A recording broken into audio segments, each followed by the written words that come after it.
కొన్ని వస్తువులు వదిలేస్తే శరీరానికి భారం తగ్గినట్టు, కొన్ని బంధాలు దూరమైతే మనసుకు కూడా భారం తగ్గుతుంది.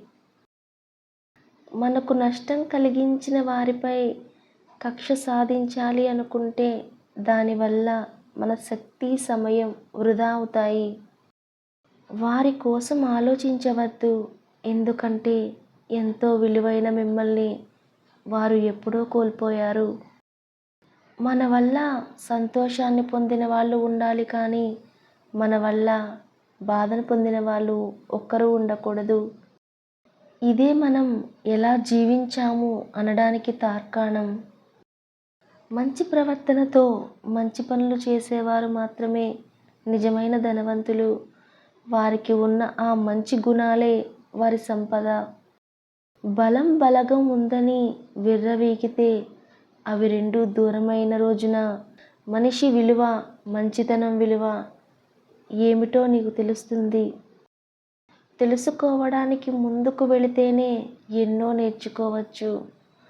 అంతా తెలుసని ఆగిపోతే చాలా కోల్పోతాము.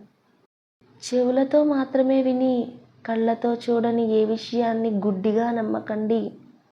ఒకవేళ నమ్మినా ఆ విషయాన్ని ఎవరితోనూ పంచుకోకండి. ఎందుకంటే కొందరు దురుద్దేశంతో పుట్టించిన పుకార్లు బంధాలను దూరం చేస్తాయి. హద్దులకు మించిన ఆశలు ఉన్నట్లయితే శక్తికి మించిన కష్టాలు పడాల్సి ఉంటుంది. నిజం కఠినంగా ఉన్నా నిజమైన బంధాలు విడిపోవు. అబద్ధం అందంగా ఉన్నా అది బయటపడిన రోజున బంధాలు విడిపోతాయి. పునాది లేని ఇళ్లను గాలివాన ఎలా కూల్చేస్తుందో అలాగే ఆధారాలు లేని గాలి మాటలు నమ్మితే బంధాలైనా స్నేహమైనా అలానే కూలిపోయే ప్రమాదం ఉంది. అవమానం జరిగిన చోట ఆకలి ఉండదు. గౌరవం లేని చోట ప్రేమ ఉండదు. నమ్మకం లేని చోట అసలు అక్కడ ఏ బంధమే ఉండదు.